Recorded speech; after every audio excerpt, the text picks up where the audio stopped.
नमस्कार, मी आशिष जाधव. आजचा सवालमध्ये तुमचं स्वागत आहे. पुन्हा एकदा राज्य सरकारनं धोरणात्मक निर्णय घेतलेला आहे.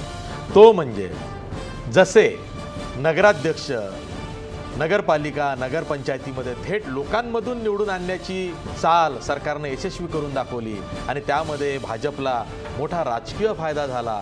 सर्वत्र भाजपचे नगराध्यक्ष निवडून आले. तसंच काहीसं ग्रामपंचायतींमध्ये सुद्धा झालं पाहिजे या उद्देशानं राज्य सरकारने एक राजकीय निर्णय घेतला.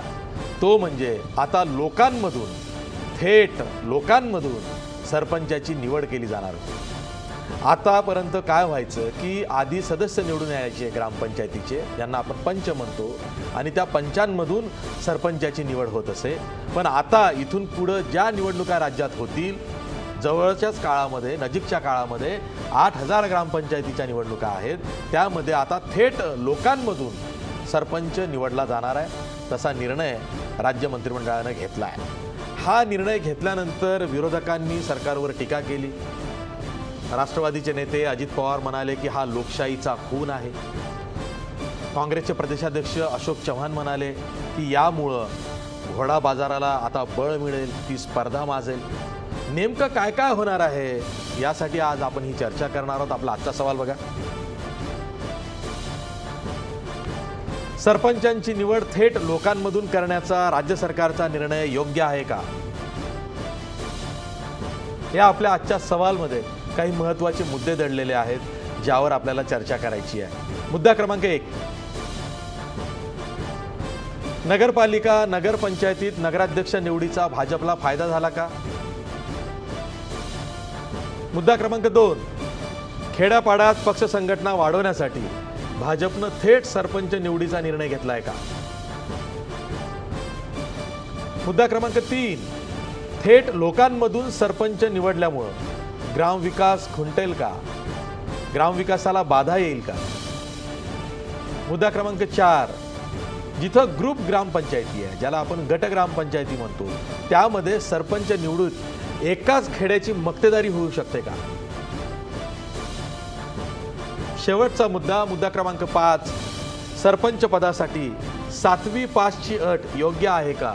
1995 म्हणजे 1 जानेवारी 1995 किंवा त्यानंतर जे कोणी जन्मले असतील त्यांना आता सरपंच व्हायचं असेल तर 7वी पास अशी अट ही उत्तीर्ण करावी लागेल. त्या अटीत त्यांना बसावं लागेल, तेव्हाच ते सरपंच पदाची निवडणूक लढवू शकतील. हे होते आपले चर्चेचे मुद्दे. या चर्चेत सहभागी होण्यासाठी आपल्यासोबत नामवंत पाहुणे आहेत. आपल्या स्टुडिओमध्ये आहेत राष्ट्रवादी काँग्रेसच्या आमदार प्रवक्त्या विद्याताई चव्हाण. आपल्यासोबत भाजपचे ज्येष्ठ प्रवक्ते गणेश हाके आहेत. त्याचबरोबर आपल्या स्टुडिओमध्ये अभ्यासू पत्रकार सकाळचे संजय मिस्किन आहेत. आपल्यासोबत भीम रासकर आहेत, जे महिला राजसत्ता आंदोलनाचे राज्य सदस्य आहेत. भीम रासकर. तसंच आपल्यासोबत काँग्रेसचे आमदार हर्षवर्धन सपकाळ सुद्धा आहेत. मी सर्व पाहुण्यांचं स्वागत करतो आणि चर्चेला सुरुवात करतो ती गणेश हाके यांच्यापासून. गणेश हाके, सरकार कोणते निर्णय कधी घेईल याचा नियम नाही, पण जे पॉलिसी डिसिजन्स आहेत, जे धोरणात्मक निर्णय आहे, ते अगदी न चुकता ठराविक वेळ म्हणजे गोवंश हत्याबंदी कायद्याचा निर्णय हा पहिलाच घेतला, विषयच नाही. त्यानंतर अशा अनेक निर्णय म्हणजे नगराध्यक्ष हा नगरपालिका आणि नगरपंचायतीमधून थेट लोकांमधून निवडून आणायचा हाही निर्णय अगदी वेळेवर घेतला आणि मग निवडणुकांना सरकार भाजप सामोरं गेलं. आता सुद्धा निवडणुका लागणार आहेत ग्रामपंचायतीच्या, माहीत झाल्यावरती सरपंच सुद्धा थेट लोकांमधूनच निवडून आणायचा निर्णय घेतला. पॉलिसी डिसिजन अगदी वेळेवर व्यवस्थित घेत आहे सरकार. निर्णय कधी घेतला हे महत्त्वाचं नाही, घेतलेला निर्णय अत्यंत म्हणजे जनतेच्या भावनांची कदर करणारा, जनमताचा आदर करणारा अशा स्वरूपाचा हा निर्णय आहे. मुळात गेली अनेक वर्ष, खरं म्हणजे हा निर्णय फार पूर्वी व्हायला पाहिजे होता. मागं आघाडीच्या सरकारनं याबाबतीत चर्चाही केलेली होती आणि हा निर्णय होईल असंही म्हणजे संकेत देण्यात आलेले होते. पण हा इतका मोठा धाडसी निर्णय दुर्दैवाने त्यांना घेता नाही आला. तो या सरकारने घेतला आणि या निर्णयाचं महाराष्ट्रातल्या संपूर्ण सर्व स्तरातून मोठ्या प्रमाणात त्याचं स्वागत होतं. स्वागत झालं म्हणजे काय स्वागत झालं. आणि सांगतो तुम्हाला, म्हणजे अनेक लोकांनी, तुम्ही काही चॅनल्सनी, काही मराठीतल्या महाराष्ट्रातल्या प्रख्यात चॅनल्सनी याचे मत अभिप्राय जाणून घेण्याचा प्रयत्न केला. त्यात 90% लोकांनी हा निर्णय योग्य आहे असं म्हटलं आणि 10% लोकांनी त्याला म्हणजे प्रतिकूल अशा स्वरूपाचं मत त्यांनी नोंदवलं.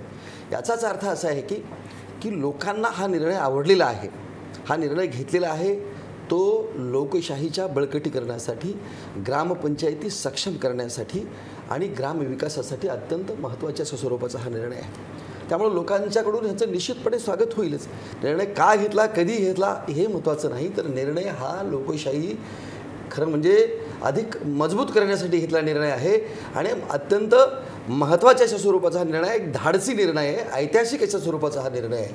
आणि मला असं वाटतं की याचं सगळ्यांनीच आपण स्वागत केलं पाहिजे. ठीक आहे. काँग्रेसनं मात्र स्वागत केलेलं नाही. आपल्यासोबत काँग्रेसचे आमदार हर्षवर्धन सपकाळ आहेत. जसं गणेश हाके म्हणालेत, हर्षवर्धन सपकाळ, की लोकशाहीला बळकट करण्यासाठी हा निर्णय घेतला गेला आहे, हा ऐतिहासिक निर्णय आहे, यामुळं लोकशाही बळकट होणार आहे. विरोधकांची काय, त्यांची तर मळमळ रोजचीच असते, असं त्यांचं म्हणणं आहे. हा निर्णय धाडसी आहे की काय आहे या संदर्भातला योग्य तो खुलासा या ठिकाणी झालेला नाही. हा निर्णय महाराष्ट्र सरकारने आता घेतला. मात्र अनेक अशी राज्य आहेत की ज्या राज्यांमध्ये आधीपासून थेट सरपंच निवडीची पद्धत आणि प्रक्रिया ही होते. उत्तर प्रदेशमध्ये, राजस्थानमध्ये, बिहारमध्ये आणि अनेक जी राज्य आहेत दक्षिणेतर काही राज्यांमध्ये तशा प्रकारचे निर्णय ही घेतल्या गेलेली आहे. मूळ मुद्दा हा आहे की लोकशाहीमध्ये आपल्याला पुढे जात असताना 73व्या घटना दुरुस्तींनी आपल्याला जे मार्गदर्शक पावलं उचलण्यासाठी सांगितलेले, त्या दृष्टिकोनातून जर आपण गेलो तर त्या ठिकाणी ग्रामविकासाचा प्रश्न जो आहे तो सोडवणे आणि मजबूत ग्रामपंचायतांना आपल्याला करणं, पंचायत राज व्यवस्था बळकट करणं हे होऊ शकेल. हे सरकार जे आहे हे अध्यादेशावर चालणारं सरकार आहे. हा निर्णय फार मोठा निर्णय आहे. या निर्णयाची साधक बाधक स्वरूपाची चर्चा ही विधानसभेच्या सभागृहात, विधान परिषदेमध्ये होणं अभिप्रेत होतं.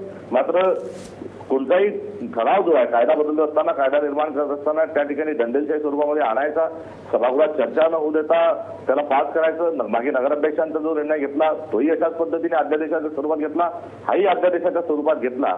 आणि हे होत असताना थेट जो नगराध्यक्ष, थेट सरपंचाचा जो विषय, याच्या संदर्भामध्ये काँग्रेस शासितही काही प्रदेशांनी अशा प्रकारचे निर्णय घेतलेले आहे. मात्र महाराष्ट्राची पार्श्वभूमी, पंचायत राज व्यवस्था या संदर्भामध्ये अद्यापर्यंत हा निर्णय होऊ शकला नव्हता. या निर्णयावर बोलणं हा एक भाग आहे. मात्र यावर गंभीर जी एक चूक आणि सगळ्या लोकशाहीच्या मूल्यांची पायमल्ली केली असे म्हटलं तरी अतिशयोक्ती होणार नाही.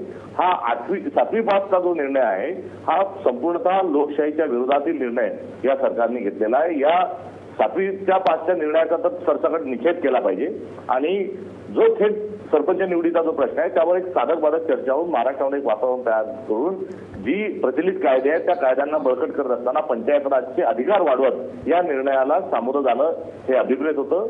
मात्र कोणत्या तरी कारस्थानाचा हा भाग, सगळे निर्णय हे राजकीय स्वरूपात जे घेतला जातात हे चुकीचं आहे. जो काम करतो त्याला क्रेडिट मिळणं हे स्वाभाविक आहे. मात्र हे लपून छपून आणि हे अध्यादेशाच्या माध्यमातून जे निर्णय घेतला जातात हे संपूर्णतः तत्वतः लोकशाहीच्या मूल्यांच्या विरोधातील आहे. ठीक आहे विद्याताई, प्रश्न असा आहे, ते निर्णय कसा घेतात ते जाऊ द्या. अध्यादेश काढतात का, मग त्या अध्यादेशाला मूर्त स्वरूप अधिवेशनात देतात का, तो भाग वेगळा आहे, तो निर्णय प्रक्रियेचा भाग आहे. किंवा ते त्यांची ती शैलीच आहे की अध्यादेश काढूनच निर्णय लागू करायचे. पण थेट लोकांमधून सरपंच निवडून आला तर तुम्हाला काय आक्षेप आहे? नाही, थेट लोकांमध्ये म्हणजे आता जे सरपंच निवडून येतात ते लोकांमधून निवडून येत नाही असं म्हणायचंय का तुम्हाला? नाही, लोकांमधून सदस्य निवडून येतात ग्रामपंचायतीचे आणि ते सदस्य सरपंचाला निवडून घेतात. उद्या महापालिकांमध्ये महापौर निवडून देतो तो आम्ही, तो निवडून आलेले सदस्यच निवडून देत आहेत ना. तेव्हा असं बिलकुल नाही की थेट लोकांमध्ये आतापर्यंत होतच नव्हतं. आणि हे लोकशाहीमध्ये जे तुम्ही जे म्हणता की हे आपण थोड्यावर विसरून जाऊया, अध्यादेश काढून करायचं. आता अधिवेशन 15-20 दिवसावर आलेलं आहे. मग तुम्ही सभागृहामध्ये चर्चा घडवा ना. सगळे जे प्रतिनिधी, लोकप्रतिनिधी आहेत त्यांचे काय विचार आहेत, त्यांची मतं विरोधकांना विश्वासात घ्यायचं नाहीये. पुढे बोला. म्हणजे मग ही हुकुमशाही चालली आहे ना यांची. म्हणजे ह्या देशामध्ये बहुमत आहे, बहुमत असतं तर लोकशाही आहे ना. म्हणून सुद्धा बहुमत जरी असलं तरी लोकशाही तुम्ही मानणार आहात की नाही? आपण निर्णयावर नको बोलूया, कशा पद्धतीने घेतात. घेतलाय निर्णय, हा निर्णय चुकीचा का आहे? हा निर्णय चुकीचाच आहे. कारण एक ग्रामपंचायतीचे सगळे सदस्य एका बाजूला आणि त्यांच्यावरती जो तुम्ही बसवणारे सरपंच तो दुसऱ्याच विचाराचा जर असेल तर जो विकास विकास विकास म्हणून तुम्ही विकासाचा ढोल पिटता त्या विकासामध्ये अडचण निर्माण होणार लोकच निवडून देणार आहेत ना.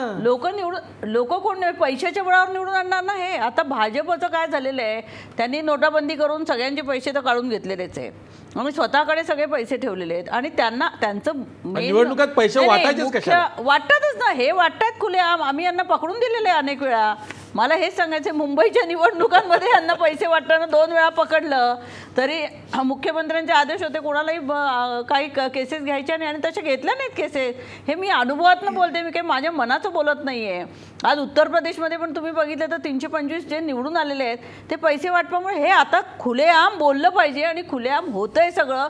आणि आज ग्रामपंचायतीचा सरपंच बसवण्याचं जे आहे, भाजपकडे तळागाळात कार्यकर्ते नाही आहेत, भाजपचं ग्रासरूटवर काम नाही आहे. परंतु आता नगराध्यक्ष निवडून त्याच्यात त्यांना यश मिळालं की चला आपलं वर्चस्व तयार झालं आहे. मग इथे सरपंच जर आपला निवडला तर तिथे आपल्याला पाळंमुळं रोवता येतील, पण ते चुकीची पद्धत आहे. आणि कितीही चुकीचं असलं तर भाजपचं काय आणि असं त्यांना असं वाटतंय गृहीत धरूया ना की 5 वर्षानंतर तुम्हाला फायदा होईल. नाही आम्हाला फायदा आमचा आहे का भाजपचा आहे ह्याचा प्रश्न नाही आहे. लोकशाही जी आपण म्हणतो टिकून ठेवली पाहिजे, त्या लोकशाहीला काही अर्थ राहणार नाही आहे ना.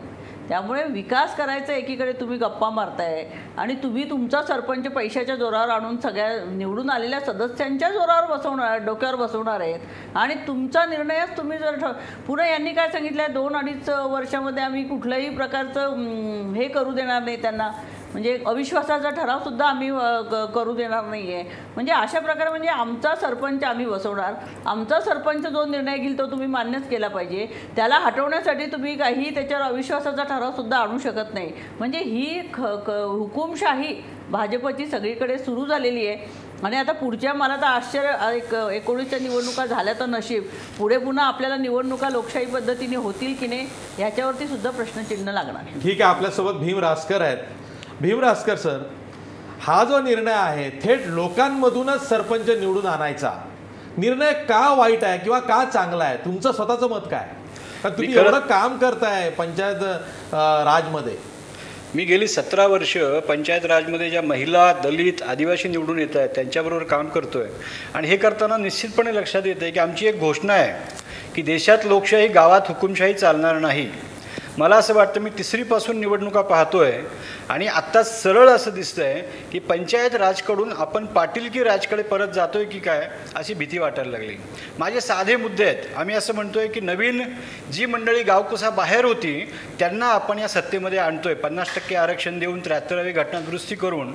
आणि ते करत असताना 3 आम्ही साधे निकष लावले. आम्ही असं म्हणतोय की नवीन VIP आम्ही तयार करतोय की ज्यांना संविधानाची मूल्य मान्य आहेत, ज्यांना लोकांचे प्रश्न समजून घ्यायचे आहेत आणि गरिबातल्या गरिबाकडे पोचायचं आहे. निकष अगदी साधे आहेत की आपल्या विकासामध्ये सगळ्यात शेवटी आणि गरीब असलेला माणूस जो आहे तो विकासाच्या क्रमांक 1 मुद्द्यावर असला पाहिजे. दुसरा मुद्दा असा आहे की ज्याला इन्क्लुझिव्ह गव्हर्नन्स म्हणतात. आपल्या आता नीती आयोगाने इन्क्लुझिव्ह गव्हर्नन्सबद्दल इतकं लिहिलेलं आहे की गावातले सगळे जाती धर्माचे लोक त्याच्यामध्ये आले पाहिजेत आणि त्यांनी पंचायतीच्या, आत्ता तुम्हाला कल्पना असेल, बराच पैसा गावाकडे आलेला आहे आणि गावातले प्रश्न आणि गावातलं बजेट हे एकत्र येऊन गावाचा विकास प्लॅन तयार होणार आहे. पण मला असं म्हणायचं आहे की हे विकास प्लॅन कसे तयार होत आहेत, त्यात लोक किती सहभागी होत आहेत ह्याचा निश्चित विचार करायला पाहिजे. आणि आपली 73वी घटना दुरुस्ती आणि त्यातनं आलेली मूल्य आणि प्रत्यक्षात आता निवडणुकीत काय होणार आहे, निवडणूक ही एक इव्हेंट झालेली आहे आणि त्या इव्हेंटमध्ये फ्री अँड फेअर इलेक्शन सगळं बाजूला पडलेलं आहे. माझं असं मत आहे की बाकी महागाई सोडून द्या, पण निवडणुकीची महागाई आता किती वाढणार आहे हे आपण बघायला पाहिजे. आणि ह्या निकषावर आपण जर बघायला गेलो तर या पुढचा जो घोडा बाजार आहे, मला असं सरळ दिसतंय की आपण पुन्हा पाटीलकी आपल्या गावात आणतोय की काय अशी भीती यातनं निश्चितपणे तयार होते. आणि त्या दृष्टिकोनातून आता हाके साहेब म्हणाले जनमत चाचणी घेतली. ही जनमत चाचणी मीडिया तुम्ही लोकांनी घेतलेली आहे, ह्यांनी का नाही घेतली, याच्या अगोदर ही चर्चा का नाही झाली?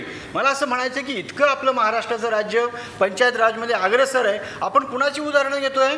गुजरातची, उत्तर प्रदेशची. मी जाऊन आलेलो आहे तिकडे. ते आदर्श आहे का आपल्यासाठी? आणि जन्मत चाचणी आधी व्हायच्या आधी वराती मागून घोडे आपण का काढतोय हा माझा प्रश्न आहे.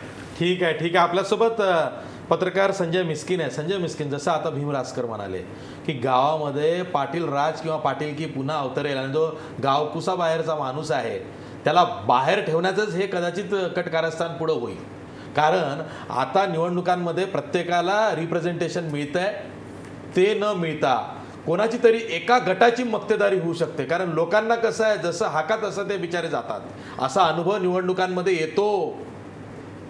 नाही, निश्चितच खरं तरी पंचायत राजची व्यवस्था आपण सुरुवातीला समजून घेतली पाहिजे की पंचायत राज म्हणजे ग्रामपंचायती, जिल्हा परिषदा आणि पंचायत समित्या ही त्रिस्तरीय यंत्रणा ज्यावेळेस इथल्या धुरीणांनी केली, यातल्या पंचायत राज व्यवस्थेत काम करणारे मग बलवंतराय मेहता असतील, वि स पागे असतील, त्याच्या पुढे जाऊन वसंतराव नाईक असतील. वसंतराव नाईकांच्या नंतर अनेक चांगल्या सुधारणा त्याच्यामध्ये पुढे येत गेल्या आणि पंचायत राज निर्माण झालं. मुळात अशी जी एक प्रश्न असा आहे की सगळी राजकीय निवडणुका ह्या पक्षीय चिन्हावरती होतात.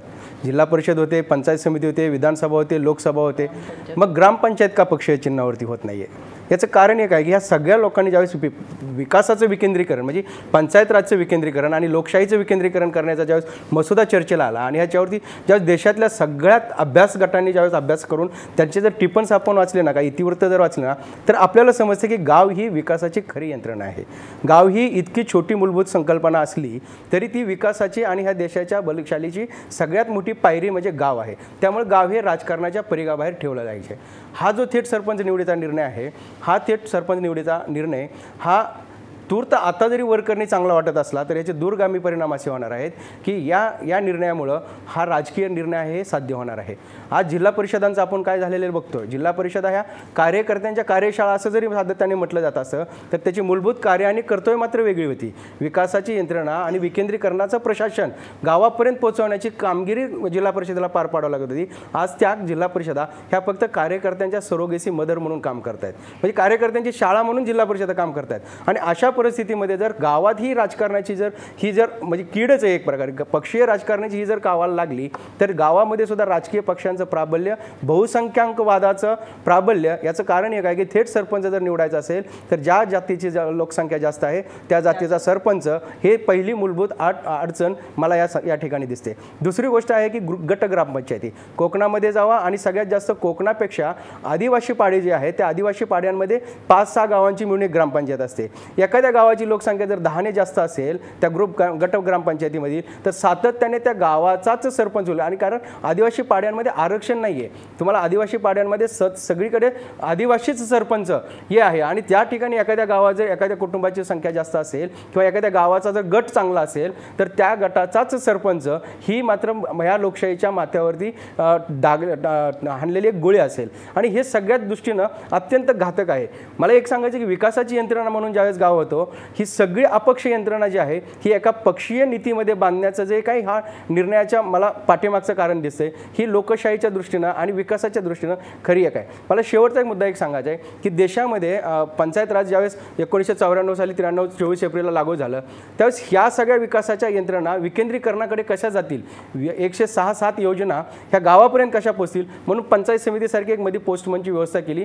आज ग्रामपंचायतीकडे सरपंच अर्थसंकल्प सादर करणार म्हणजे काय करणार, त्यांच्याकडे बजेट असेल देईल सरकार 100% देईल, पण यंत्रणा आहे का, गावातला पंप बिघाडला तर इंजिनियरची सुविधा आहे का, ती इंजिनियरची सुविधा तुमची पंचायत समितीकडे आहे. त्या जे काही प्रशासनाची जी यंत्रणा आवश्यक आहे ग्रामपंचायतीसाठी ग्रामसेवक सोडला तर कुठलीही यंत्रणा त्या ठिकाणी प्रशासकीय कुशल कामगारांची यंत्रणा नाही आहे. अशा परिस्थितीमध्ये केवळ सरपंचाला थेट निवडून देणं आणि त्याला बजेट देऊन तू काम कर म्हणणं हा राजकीय निर्णय आहे, हा लोकशाहीच्या हिताचा निर्णय नाही असं तूर्त. अजून खूप अवकाश आहे, पुढे जाऊन ह्या गोष्टी होऊ शकतात, परंतु सध्याच्या परिस्थितीमध्ये विखुरलेला भारत, विखुरलेली खेडी, जाती व्यवस्थेमध्ये भागलेली खेडी आणि बहुसंख्याकाच्या वादामध्ये पुन्हा एकदा सुरू असलेली विचारमंथनाची परिस्थिती, या परिस्थितीमध्ये एक सरपंच थेट जनतेतून निवडणं मला वाटतं ही यंत्रणा थोडी बाजूला ठेवायला पाहिजे. ती नगराध्यक्षाचं ठीक आहे कारण मेट्रोपॉलिटन शहर असतं, अनेक जाती व्यवसाय समूहाची तिथं लोकसंख्या असते, सुशिक्षित नागरिक असतात.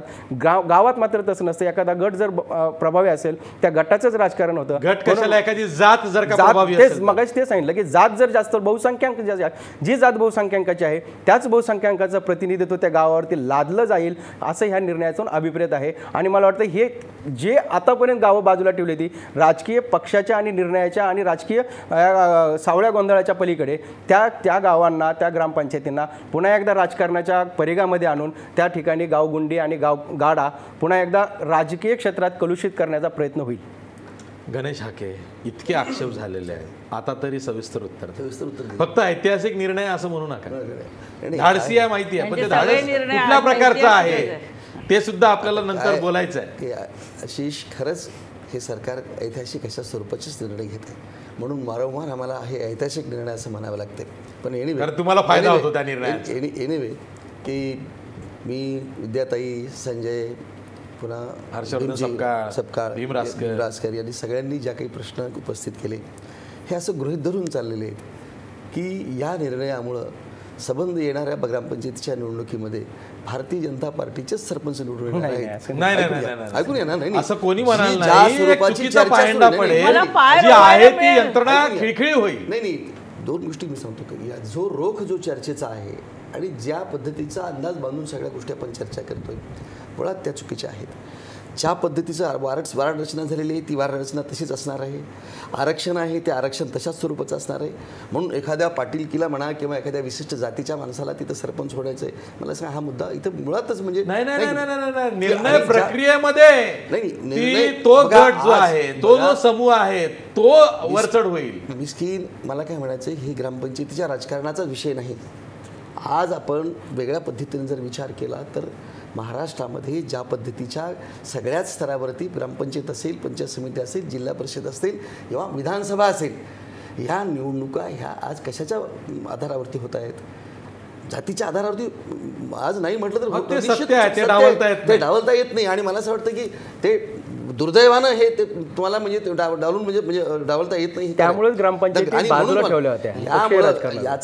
याच्या उलट अशा जातीपातीच्या पलीकडे जाऊन एखादा सक्षम, एखादा कर्तबगार चांगला माणूस त्या गावात, आज भीती असते की अनेकदा 4 सदस्य एका विशिष्ट जातीचे निवडून आले, 5 निवडून आले तर त्या जातीचा सरपंच व्हावा लागतो की म्हणजे आरक्षण जर नसेल जनरलचं.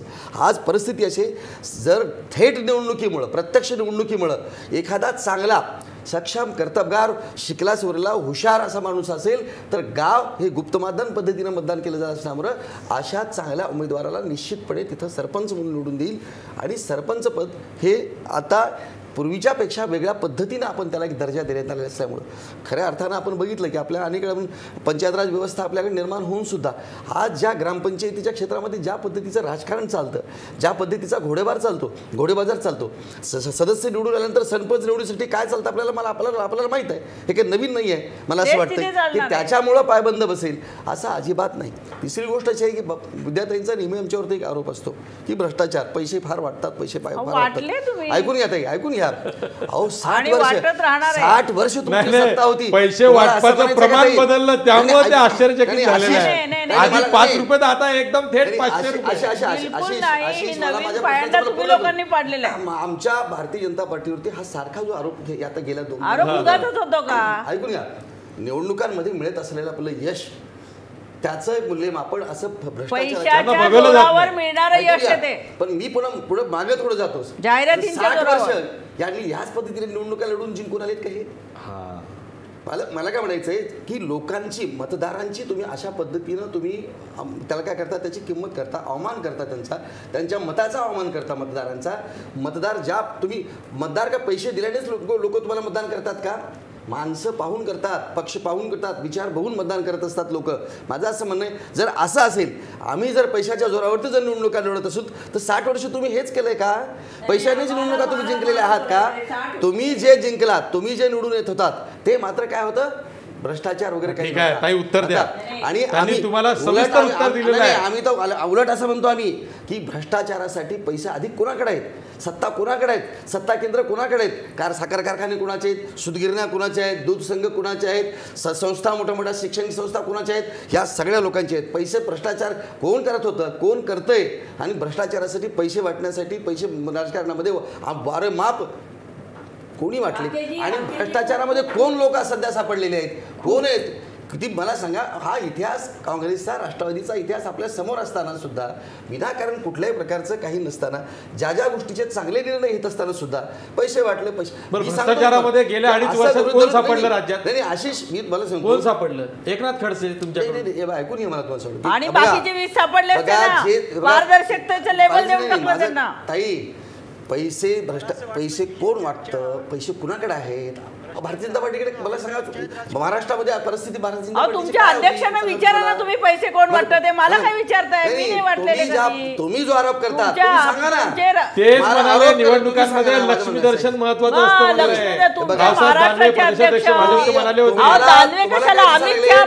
भ्रष्टाचार करून निवडणुका लढल्यात म्हणून तुम्हाला वाटतं की भारतीय जनता पार्टीचे लोक सुद्धा अजिबात नाही. बरं आता बोलू दे. आता त्यांनी खूप ऐकलंय तुमचं. असं म्हणणं आहे. बोला बोला विद्याताई बोला. खूप ऐकून करताना तुम्ही राष्ट्रीय अध्यक्ष अमित शहा असतील, तुमचे महाराष्ट्र राज्य अध्यक्ष असतील, दानवेजी असतील, यांनी स्पष्टपणे सांगितलेले लक्ष्मी दर्शन विषयी बोललेले आहेत.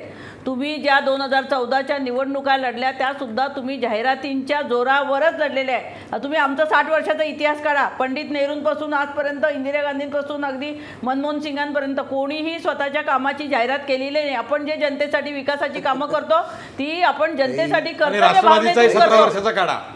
भावनेतून करतो. समजलं ना? तर तुम्ही आमच्यावरती उगाच भ्रष्टाचाराचे आरोप लखू नका. तुमच्या मुख्यमंत्र्यांनी फक्त एकनाथ खडसे त्यांना अडचणीचे वाटत होते म्हणून त्यांना बाजूला केलेलं आहे. आणि बाकीचे का 20 का 22 मंत्री घोटाळा, अगदी चिक्की घोटाळा असो, डिग्रीचा घोटाळा असो, बोगस डिग्री असो, काही असो, तुम्ही सगळ्यांना शालेय पोषण आहाराचा काढलाय आता नवीन. शालेय पोषणाचा आहार आता बोलू नका. आता मध्ये बोलू नका. आता मध्ये बोलू नका.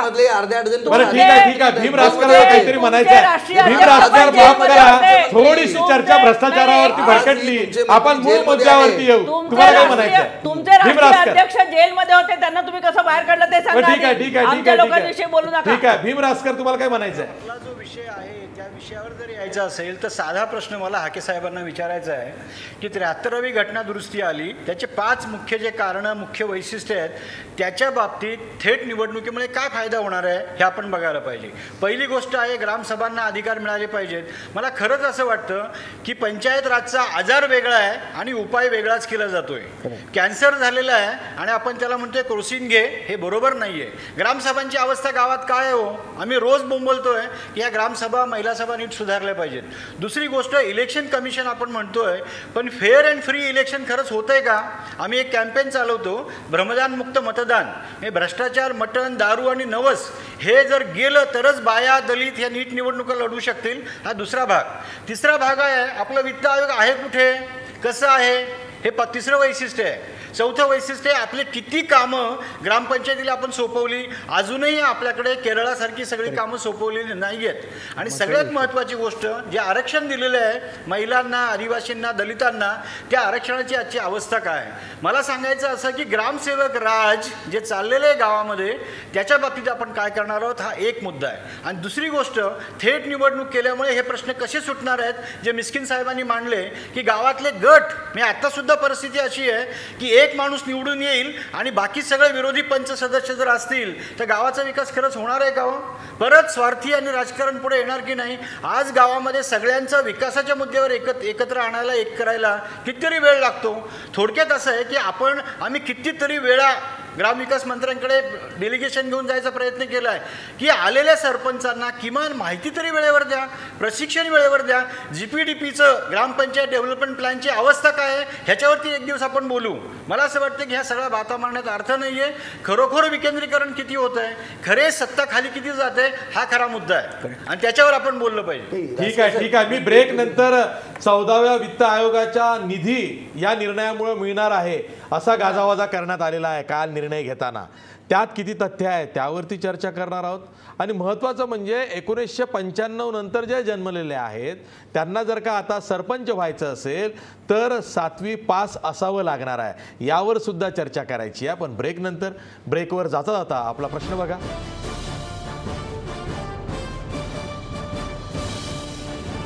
सरपंचाची निवड थेट लोकांमधून करण्याचा निर्णय योग्य आहे का?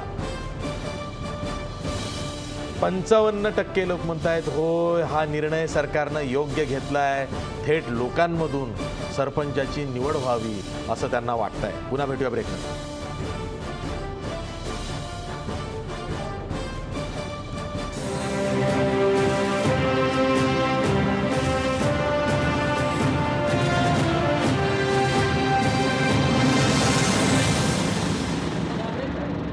ब्रेक नंतर पुन्हा तुमचं स्वागत. मी थेट जातोय हर्षवर्धन सपकाळ यांच्याकडे, काँग्रेसचे आमदार आहेत ते.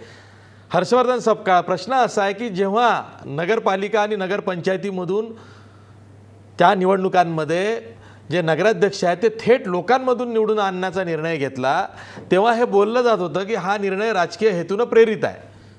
त्यानंतर निवडणुका झाल्या आणि निवडणुकांमध्ये काय आलं तर भाजपचे नगराध्यक्ष जास्त संख्येनं निवडून आले. तसाच फायदा भाजपला आता ग्रामपंचायती निवडणुकांमध्ये सुद्धा होऊ शकतोय. म्हणून हा विरोधाला विरोध करायचा म्हणून काँग्रेस राष्ट्रवादी विरोध करते असं अनेकांना वाटतंय. या एकंदरीत निर्णयाच्या संदर्भातली पार्श्वभूमी, जी फार मोठी पार्श्वभूमी, तिचा विचार सारासार स्वरूपाने सरकारने केलेला नाही, हा काँग्रेसचा आक्षेप आहे. जेव्हा आपलं संविधान तयार होत होतं तेव्हा संविधान तयार होत असताना पंडित जवाहरलालजी नेहरूंनी डॉक्टर बाबासाहेब आंबेडकरांची भेट घेऊन त्या ठिकाणी त्रिस्तरीय पंचायत राज प्रणाली आणण्याची विनंती केली होती. त्या दरम्यान डॉक्टर बाबासाहेब आंबेडकरांनी नेहरूजींना अशी विनंती केली की आपला देश जो आहे हा हायरार्कीवर आहे. गाव समाज जो आहे तो दबाकुचला जो समाज आहे, खालचा मागासवर्गीय जो समाज आहे, याला अद्याप व्हाईच नाही. स्वातंत्र्य मिळाल्यानंतर काही काळ स्वातंत्र्याचे वारे वाहू द्या, खालच्या घटकाला थोडं मजबूत होऊ द्या आणि त्यानंतर आपण पंचायत राज प्रणाली आणू. स्वातंत्र्याच्या सोबतच जर पंचायत राज प्रणाली आली तर खालचा माणूस खाली राहून जाईल. ही बाब डॉक्टर बाबासाहेब आंबेडकरांनी पंडित जवाहरलालजींच्या निदर्शनास आणून दिल्यानंतर त्यांना पंडितजींनी पण होकार भरला आणि 10 वर्षानंतर बलवंतराव मेहताजींच्या अध्यक्षतेखाली समिती गठीत करून पंचायत राज प्रणाली आणली आणि 2 ऑक्टोबर 1958 नागोर जिल्ह्यामध्ये पंचायत राज प्रणाली ही सुरू झाली. महाराष्ट्रामध्ये बलवंतराव मेहता समितीचा अभ्यास हा वसंतराव नाईक साहेबांनी केला आणि त्यानंतर यशवंतराव चव्हाण साहेबांच्या आणि यांच्या माध्यमातून महाराष्ट्रातील पंचायत राज प्रणाली सुरू झाली आणि ही पंचायत राज प्रणाली सुरू झाल्यानंतर ती तशीच चालत होती. 100 वर्ष काँग्रेसला जेव्हा झाले, ग्वाल्हेरा टँक या ठिकाणी काँग्रेसचं जेव्हा अधिवेशन भरलं त्यावेळेस राजीव गांधी हे काँग्रेस पक्षाचे अध्यक्ष होते, सोबत पंतप्रधानही होते. त्यांनी त्या ठिकाणी सांगितलं की सत्तेच्या मानगुट्टीवर दलाल बसलेला आहे आणि तो दलाल या देशाचं गव्हर्नन्स चालवत आहे. अशा प्रकारे एक पंतप्रधान आणि एका पक्षाचा जो अध्यक्ष आहे त्यांच्या विधानानंतर त्यांनी सांगितलं की हे सगळं जर आपल्याला दूर करायचं असेल तर मलमपट्टी करून चालणार नाही, आपल्याला ठोस स्वरूपामध्ये विकेंद्रीकरणाचं धोरण स्वीकारावं लागेल आणि जोपर्यंत सत्ता खाली जाणार नाही तोपर्यंत विकेंद्रीकरणाच्या माध्यमात जोपर्यंत आपण अवरोध निर्माण करणार नाही तोपर्यंत आपल्या देशामध्ये लोकशाही ही खऱ्या अर्थाने नांदणार नाही. आणि या पार्श्वभूमीवर पंचायत राज प्रणाली आली आणि पंचायत राज प्रणाली आल्यानंतर जे काही परिवर्तन मोठ्या स्वरूपात झालं ते आपण बघतोय. पंचायत राज प्रणाली आली, रिजनल पार्टीज जे आहे त्यांचा मोठ्या प्रमाणात उदय झाला, हे राजकीय विश्लेषण आपल्या ठिकाणी येतो. आता महत्वाचा मुद्दा जरी असला तरी या ठिकाणी मांडता येणार नाही. मात्र गत काळामध्ये काँग्रेसच्या सरकार असतानाचा आणि यावेळेस बीजेपीच्या सरकारमध्ये जो आक्षेपाचं जे कारण आहे, गत काळामध्ये ग्रामसभा ज्या आहेत त्या ग्रामसभा बळकटीचं धोरण स्वीकारलं गेलं होतं आणि जिथे आपण विकेंद्रीकरण म्हणतो ते विकेंद्रीकरण होत असतानाच 73व्या घटना दुरुस्तीने जे सर्वात मोठी जी क्रांती केली असं आपण म्हणतो ती ग्रामसभेचं निर्माण केलं. रिप्रेझेंटेटिव्ह डेमोक्रेसी जी आहे ती आमदार पाठवायचा, खासदार पाठवायचा, एकाने लोकसभेत जायचं, एकाने विधानसभेत जायचं आणि काही लोकांनी ग्रामपंचायतला जायचं, कोणी पंचायत समितीत जायचं, कोणी जिल्हा परिषदेमध्ये जायचं. ही पार्टिसिपेटरी डेमोक्रेसी जी आहे त्या पार्टिसिपेटरी डेमोक्रेसीला महात्मा गांधींचाही आक्षेप होता आणि त्यामुळे जो रिप्रेझेंटेटिव्ह डेमोक्रेसीला विरोध होता आणि रिप्रेझेंटेटिव्ह डेमोक्रेसीला बाजूला ठेवून पार्टिसिपेटरी डेमोक्रेसी आणण्याकरता ग्रामसभा निर्माण झाल्या आणि ग्रामसभा ह्या मजबूत केल्या पाहिजे. ध्येय धोरणही ग्रामसभेच्याच माध्यमातून लागू केली पाहिजे. या दिशेनं अन्न सुरक्षेचा अधिकार बघा, फॉरेस्ट राईटचे बघा, मनरेगाच्या संदर्भातले कायदे बघा, सर्वशिक्षा अभियानाच्या संदर्भामध्ये त्या ठिकाणच्या असणाऱ्या ज्या काही अटी आहेत आणि जो नियम तयार करत असताना ग्रामसभेला मध्यवर्ती ठेवून या देशाचा कारभार हाकला गेला पाहिजे. हे तत्व, हे सूत्र स्वीकारून काँग्रेस समाजवादी पद्धतीने या देशामध्ये कारभार हाकण्याचा प्रयत्न करत असताना ग्रामसभा बळकट झाल्या पाहिजे. आता सरपंच बळकट करण्याचा जो मुद्दा आहे, हा सरपंच बळकट करण्याचा मुद्दा हा ग्रामसभा बळकट करण्याला आपण ओव्हररूल करत आहोत का, हा महत्वाचा मुद्दा आहे. त्यामुळे देशाचा पंतप्रधान हा खासदारांमधून निवडून येतो, राज्याचा मुख्यमंत्री हा आमदारांमधून निवडून येतो.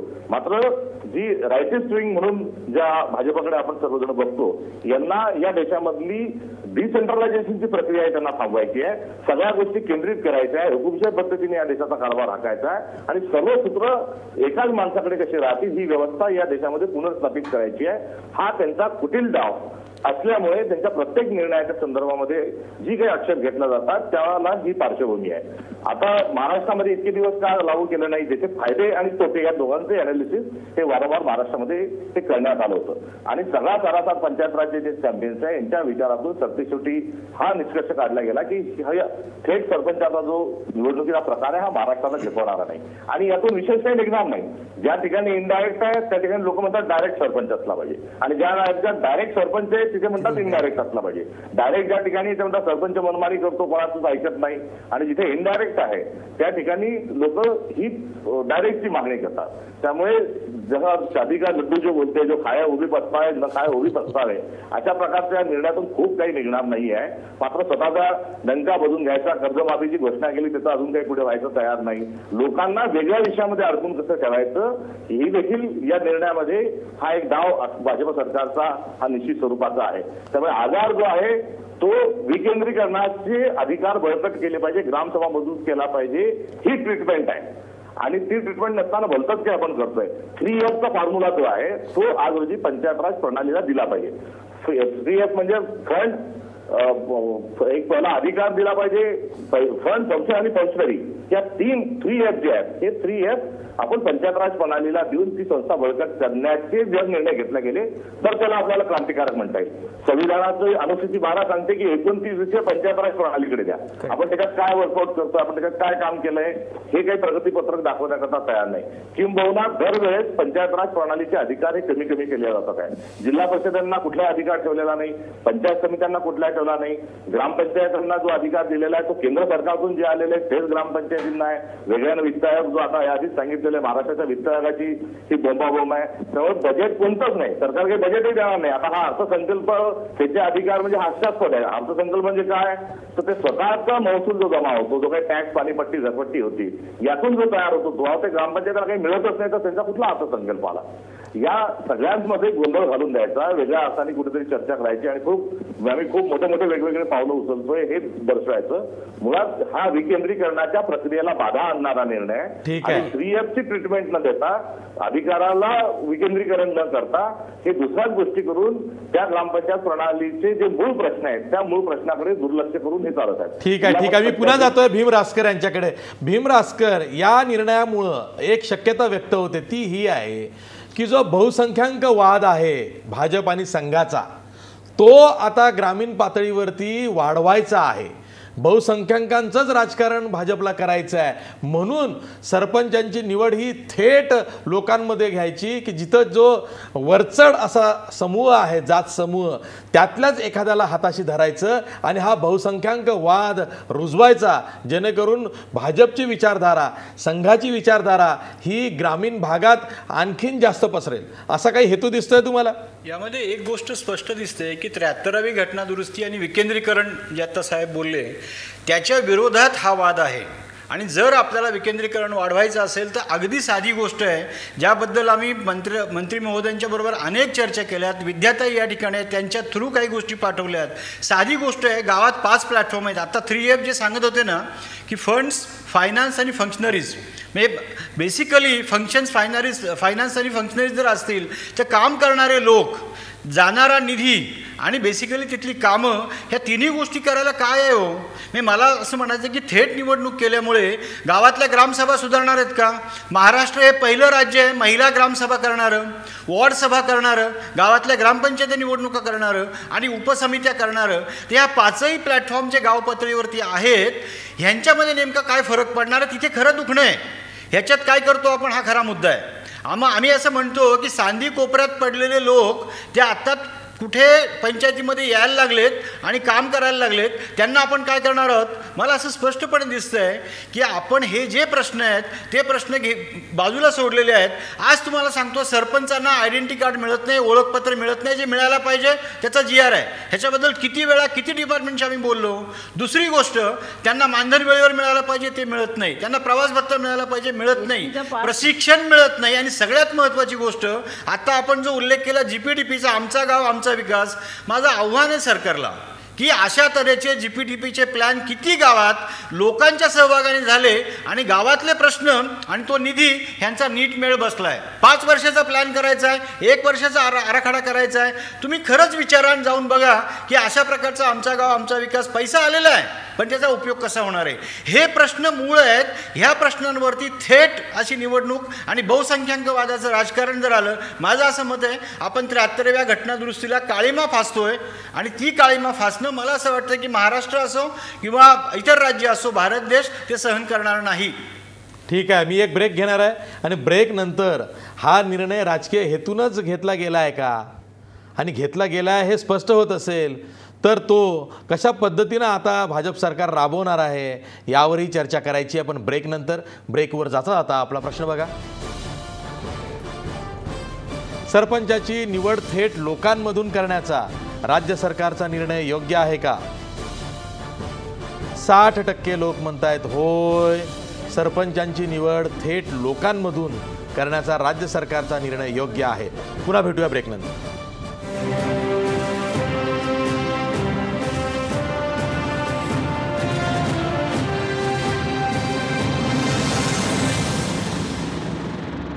ब्रेक नंतर पुन्हा तुमचं स्वागत. आपल्यासोबत पत्रकार संजय मिस्किन आहे. संजय मिस्किन, हा निर्णय जो आहे लोकांमधून थेट सरपंच निवडायचा, थेट लोकांमधून निवडायचा, यामुळं आपण ज्या ग्रामसभा बळकट झालेल्या आहेत, ग्रामसभेला खूप अधिकार दिलेले आहेत, ग्रामसभेने एखादा ठराव केला तर सरकारला तो मानावा लागेल वगैरे जे म्हणतोय, यावर काही गदा येण्याची शक्यता आहे? निश्चितच अशी जी सुरुवातीला तर एक सांगितलं पाहिजे की 60 वर्षामध्ये ज्यावेळेस पंचायत राज अस्तित्वात आलं, आता 50 वर्षे आणि आता 55 वर्ष होतील. महिला सदस्यांना प्रतिनिधित्व मिळालं त्याला 25 वर्ष होतील. मग की एका बाजूला एवढं मोठं पुनरुत्थान ह्या ग्रामसभेच्या आणि ग्रामविकासाच्या कार्यक्रमात होत असताना हा निर्णय घेण्याची वेळ का आली? कारण 60 वर्षामध्ये हा निर्णय कोणीतरी मागच्या सरकारने घेतला असता ना, त्यांना पण लोकप्रिय निर्णय हा जर वाटत असता की आपल्या सरकारचा फायदा होतोय असं जर वाटत असतं तर त्यांनी तो निर्णय घेतला असता. मुळात एक कारण आहे की जी मगाशी उल्लेख झाला की घटनेनुसार ज्या 27 विषय समित्याचा कारभार हा पंचायत राजकडे दिला पाहिजे, त्याच्यासाठी ही त्रिस्तरीय केलेली आहे. आणि कसं आहे, आता एका 4 ग्रामपंचायतीला मिळून एक ग्रामसेवक आहे. आज महाराष्ट्रात अशी परिस्थिती आहे की 8-8 दिवस 10-10 दिवस एका गावामध्ये ग्रामसेवक पोहोचूच शकत नाही आणि अत्यंत पावसाळी परिस्थितीमध्ये तर आणि असंख्य ग्रामपंचायतीमध्ये ग्रामसेवकाची वाट बघावी लागते. अशा परिस्थितीमध्ये तुम्ही अख्खा गावाचा कारभार जर तुम्ही सरपंचाच्या हातात देणार असाल आणि त्या सरपंचाचं ग्रामसभेचं कुठलंही नियंत्रण त्या सरपंचावर नसेल, आपण उलट दिशेने ग्रामसभेकडून आता वार्डसभांकडे चाललो होतो. वार्डसभा ह्या अत्यंत प्रभावी, जितका छोटा घटक असेल तितका निर्णय प्रक्रिया तीक्ष्ण आणि टोकदारपणे होईल आणि तितक्याचपणे प्रभावी होईल. या वार्डसभाकडे जात असताना आता पुन्हा त्या सगळ्या मोडीत काढून सरपंच एकटा निवडून आणायचा आणि त्याला काय अधिकार देऊन टाकायचे. ते नकाराधिकार राहील तो वेगळा नाही, नकाराधिकार तर तो वेगळा. म्हणजे एक मोडस ऑपरेंडी जर आपण लक्षात घेतली, कुठल्याही राजकीय पक्षाच्या व्यक्तीची एक मानसिकता अशी असते की मी कोणीतरी प्रभावी आहे आणि माझ्या विरोधात कोणीतरी आहे. हा ज्यावेळेस दुजाभाव तयार होईल ना, त्यावेळेस गावं पुन्हा एकदा दुभंगायला सुरू होतील. आता गावं एकत्र येतात, गावं एकमेकांना विचार. आज महाराष्ट्राची साक्षरता 80% पुढे गेलेली आहे. अनेक गावामधील तरुण आपापल्या पद्धतीने गावाच्या विकासाचा अजेंडा राबवत आहेत. अशा परिस्थिती पुन्हा तुम्ही एकाधिकारशाही जर आणाल, मुळात ह्या 27 विषय समित्या तर गेलेल्याच नाहीत. 108 विषय जे ग्रामपंचायतकडे म्हणजे स्थानिक स्वराज्य संस्थांकडे हस्तांतरित करायचे ते केले नाहीत. सगळे अधिकार तुम्ही मंत्रालयाच्या कक्षेमध्ये हातात लगाम घेऊन बसलेले आहेत. मंत्री आपले अधिकार सोडायला तयार नाहीत. अशा परिस्थितीमध्ये जर एखादा प्रभावशाली सरपंच निर्माण झाला तर तो एकच करेल की माझ्या विचाराचा सरपंच आहे का, माझ्या पक्षाचा सरपंच आहे का, त्या गावाकडे किती लक्ष द्यायचं, हा विषय फक्त वरून आता पर्क्युलेट होईल. मुळात जी 3 मागच्या 2000 साली हेच नगरपालिका नगरपंचायतीमध्ये दिसतंय, गेल्या महिन्यात दिसतंय. आणि याच्या आधीचा निर्णय कॅन्सल केलेला आहे, तो म्हणजे रद्द केला होता नगराध्यक्षाचा निर्णय, कारण या लोकशाहीतल्या ह्या अडचणी येत होत्या. मुळात मला शेवटचा मुद्दा एक सांगायचा असा की 2000 सालापासून ज्यावेळेस ह्या विकासाच्या प्रक्रियेमध्ये सक्षमता आणावं लागेल, सबलीकरण करावं लागेल आणि महिला समाज घटक, इतर घटक असतील, वंचित, आदिवासी, दलित यांना ज्यावेळेस ह्या ग्रामपंचायतीच्या कारभारामध्ये प्रचंड मोठ्या प्रमाणातली संधी मिळावी यासाठीचा ज्यावेळेस विचार झाला, त्यावेळेस एक विचार झाला की लोकसभा ते विधानसभा आणि विधानसभा ते ग्रामसभा. ग्रामसभा ही ह्या लोकशाही यंत्रणेची सगळ्यात मोठी प्रभावी शाळा आहे. मुळात काय होतं आता की ग्रामसभा म्हणजे एक हास्यास्पद गोष्ट अशी आहे, ग्रामसभा कधी घ्यावी, सकाळी 8च्या अगोदर घ्यावी किंवा संध्याकाळी 6च्या नंतर घ्यावी. मुळात असं होतं की ग्रामसभा 11 वाजता लावली जाते. अख्खी 50% 60% लोक आपापल्या शेतावरती कामाला गेलेले असतात. ह्या साध्या लोकशाहीच्या घटना जरी वाटत असल्या तरी ह्या लोकशाहीवरती खूप मोठ्या दूरगामी परिणाम करणार आहेत. एकत्रपणे समविकासाने जर निर्णय नाही गावाचा घेतला तर ते गाव कधी एकसंध होणार नाही आणि विकासाच्या प्रक्रियेत ते कधी सहभागी होणार नाही. सहभाग वाढवण्याच्या दृष्टीने जर सरकारने निर्णय घेतला असता तर त्याचं स्वागत करणं अपरिहार्य होतं किंवा ते स्वागत केलंच असतं. परंतु सहभाग न वाढवता एककल्ली आणि एकाधिकारशाहीसाठीचा हा जो निर्णय आहे हा मला वाटतं एकाधिकारशाहीचा हा निर्णय आहे. अत्यंत संजय मिस्किन म्हणतात. मला वाटतं पत्रकारांनी या क्षेत्रामध्ये गेल्या स्थानिक स्वराज्य संस्थांमध्ये त्याचा अभ्यास चांगल्या पद्धतीचा आहे, पण ज्या पद्धतीने ते विश्लेषण करतात ते अत्यंत चुकीच्या पद्धतीचं विश्लेषण आहे. 2 गोष्टी त्यांनी सांगितल्या की वार्ड डिसेंट्रलायझेशन जे सेंट्रलायझेशन करतायत असं त्यांनी सांगितलं. मला असं म्हणायचं की आत्ता अस्तित्वात असलेली ग्रामपंचायतीची परिस्थिती, तिथली पद्धती आणि आता त्याच्यामध्ये केलेल्या ह्या सुधारणा, ह्या दोन गोष्टीचा कुठेतरी तुलनात्मक दृष्ट्या विचार करून आपण त्याच्यावरती बोलण्याची आपल्याला आवश्यकता आहे. निश्चित. ज्या संजय मिस्किन जे म्हणाले मला की वार्ड, त्याच्यामुळे आज परिस्थिती अशी आहे की वार्डातून निवडून आलेला सदस्य तो पुन्हा जेव्हा सरपंच होतो तेव्हा फक्त माझ्या आपल्या वार्डाचा विकास पाहत असतो. आज जेव्हा सरपंच गावातून निवडून येईल तेव्हा त्याला संपूर्ण मला प्रत्येक गावातल्या माणसाने मला मतदान केलेलं आहे, मी गावाचा विकास करणं हे माझी म्हणजे प्रायोरिटी आहे हे गृहीत धरून तो एक त्याच्यामध्ये त्यांनी जर का नाही तो जर का सगळ्यांच्या विरोधात गेला, त्यांनी कोणाचंच ऐकलं नाही तर त्याला खाली कोण खेचणार? त्याला खाली कोण खेचणार? बघा 2 वर्ष त्याची मनमानी सहन करायची. 2 गोष्टी त्याच्या लक्षात घ्या. तुम्हाला सांगतो की मुळात गाव, प्रत्येक त्या गावातला नागरिक मतदान करणार असल्यामुळं अशाच माणसाची सरपंच म्हणून तो निवड करेल आणि तो ज्या पद्धतीने काम करेल. आज सरपंच हा आशावाद झाला, हा रामराज्याचा आशावाद आहे तुमचा. माझं काय म्हणणं असं होत नाही प्रत्यक्षात. आशिष नेहमी आपण चांगलं गृहीत धरून आपण वागायला शिकायला पाहिजे आणि गृहीत धरायला पाहिजे. सुधारणा करतो त्या चांगल्या गोष्टीसाठी करतो. उलटच होत आहे ना गेल्या 3 वर्ष. मी तेच तुम्हाला सांगतो की ज्या ज्या सुधारणा केल्या, मी तुम्हाला सांगितलं ना की ज्या सुधारणा आता या ग्रामपंचायती आतापर्यंत आपण सध्या ग्रामपंचायती ज्या पद्धतीने काम करतायत आणि जे ग्रामविकासाचं काम ज्या पद्धतीनं होत आहे ते आपल्याला इतकं काम होत नाही. चांगल्या पद्धतीचं ग्रामपंचायती काम करत नाहीत. ग्रामपंचायतीमध्ये मोठ्या प्रमाणात नुसतं राजकारण होतं, विकासापेक्षा राजकारण चालतं आणि थेट निवडून आल्यावर होणार नाही. होतो ऐकून या, थेट निवडून आल्यावर सरपंच होणार नाही. आंध्र प्रदेश, तामिळनाडू, हाके साहेब माझा बोलू द्या मला. बरं ठीक आहे. मी पुन्हा जातोय हर्षवर्धन सपकाळ यांच्याकडे. हर्षवर्धन सपकाळ, आता जो निर्णय झाला इथं समजा ठीक आहे, थेट लोकांमधून एखादा सरपंच निवडून आला, पण हा सरपंच नालायक निघाला, हा लोकांच्या विरोधात वागायला लागला, याला खाली खेचण्याची वेळ आली अशी सगळ्यांना वाटलं तरी त्याला खाली खेचता येणार नाही, अविश्वास ठराव मांडता येणार नाही. मग असा कसा हा निर्णय? या निर्णयाच्या संदर्भामध्ये कुठलाही सारासार विचार केलेला नाही हे अनेक कांगोरे जे आहेत त्यातून सिद्ध होतं. सरपंच हा गावाबाहेर चालला गेला तर त्याला काय करणार याचं उत्तर नाही. सरपंच निष्क्रिय निघाला त्याला काही यामध्ये उत्तर नाही. बरतर्फीच्या अनुषंगाने त्याचा काय मुद्दे राहतील ती यामध्ये नाही. आणि या सगळ्यांच्या सोबतच जो अत्यंत गंभीर स्वरूपामध्ये जो अत्यंत मोठी चूक जी केलेली आहे या सरकारने, हा 7वी पासचा जो निर्णय घेतलेला आहे हा संविधानाच्या विरोधातला आहे. नव्याने पुन्हा काही लोकांना या व्यवस्थेच्या बाहेर ठेवण्याचं हे कारस्थान आहे. याआधी भाजपच्या सरकारने राजस्थानमध्ये हा निर्णय घेतला, त्यानंतर हा हरियाणामध्ये हा निर्णय घेतला. राजस्थानच्या एकूण ग्रामपंचायतींच्या ज्या जागा होत्या तिथे 8वी पासची अट त्यांनी ठेवली. तिथे 50% ज्या जागा आहेत त्या रिक्त राहिल्या.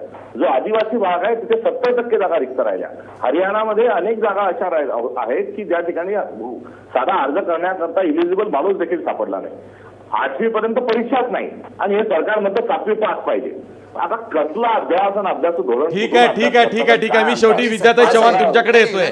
नाही येतो ना मी तुमच्याकडे. विद्याताईंचं होऊ द्या, पुन्हा मग ते भांडणं लागतात तुमच्या दोघांची. नाही विद्याताई, हा 7वी पासचा हा निर्णय जो आहे हा महिलांसाठी जाचक नाहीये. नाही, आदिवासी भागातल्या महिला असतील, दलित असतील, त्यांना एवढी मोठी शिक्षणाची अट नाही. उलट आमच्या सरकार असताना 8वीपर्यंत, म्हणजे हे 7वीचं निकषांनी काय काढलंय मला कळत नाही, पण नंतर तो निर्णय पूर्ण होऊ शकला नाही, सरकार आमचं होतं तोवर.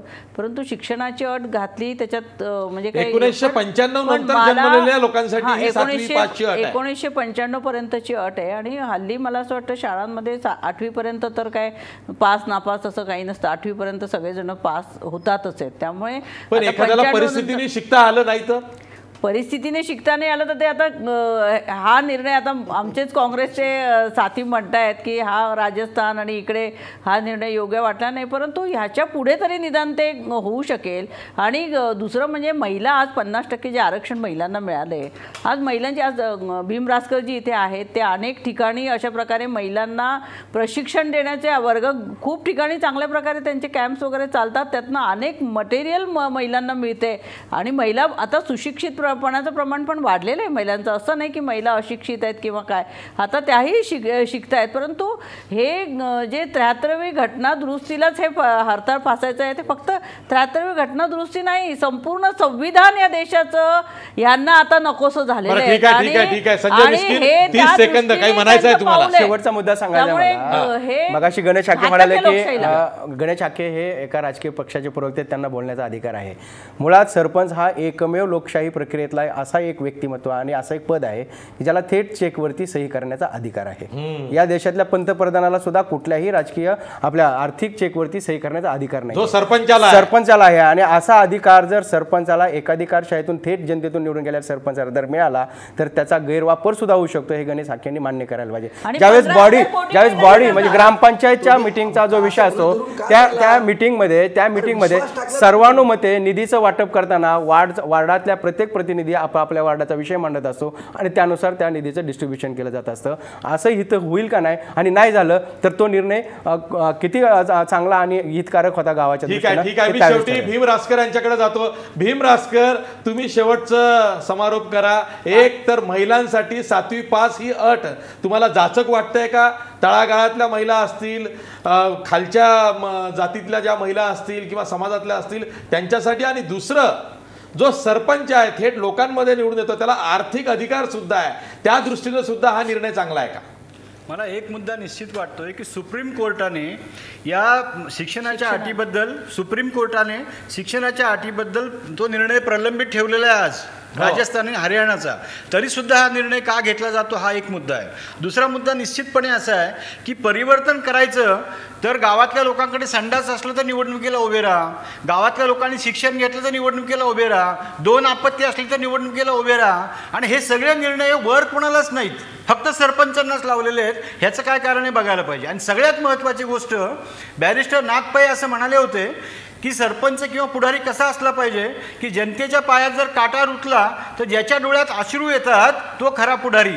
आता असे सरपंच कसे शोधायचे हा खरा मुद्दा आहे. आणि म्हणून मला असं वाटतं की संवेदनशील जर सरपंच त्यात आणायचे असतील तर लोककेंद्री, जनता केंद्री जी पद्धत आपली सुरू झालेली आहे त्याला व्यक्ती केंद्री करू नये हे आपण लक्षात घेतलं पाहिजे. ठीक आहे, व्यक्ती केंद्रित करू नये. शेवटची कॉमेंट अगदी 10 सेकंद. 15,000 कोटीचा निधी हा डायरेक्ट मुख्यमंत्र्यांना पाठवला जाणार आहे. की आपण नेहमी आशावादी असलं पाहिजे. चांगल्या गोष्टीसाठी कधी निर्णय चुकीच्या गोष्टीसाठी आशावाद चांगली गोष्ट आशावादी हा वस्तुस्थितीला धरून पाहिजे ना. आशावाद चांगला असणारच नाही, अनुभव तसा येत नाही ना, म्हणून शंका घ्यावी लागते. अशा स्वरूपाच्या शंका कुशंका निर्माण केली तर आपण कुठल्या चांगल्या गोष्टीच करू शकणार नाही. ठीक आहे. भाजपचा आशावाद हा नेहमीच रामराज्याच्या दृष्टीनं असतो, पण ते रामराज्य कशा पद्धतीचं असावं त्याची व्याख्या खुद्द भाजपनंच ठरवलेली आहे. पण आपण थोडेसे व्यवहार्य होऊया. वस्तुस्थितीला धरून विचार केल्यावरती काय चांगलं काय वाईट यावर चर्चा तर नक्कीच करूया. ती आपण आजही करतो आहोत. आज इथंच थांबतोय. जाता जाता आपला प्रश्न बघा. सरपंचाची निवड थेट लोकांमधून करण्याचा राज्य सरकारचा निर्णय योग्य आहे का? 62% लोक म्हणतायत होय, सरपंचाची निवड थेट लोकांमधून करण्याचा राज्य सरकारचा निर्णय योग्य आहे. पुन्हा भेटूया ब्रेक नंतर. नाही तर उद्या. पाहत राहा महाराष्ट्र वन.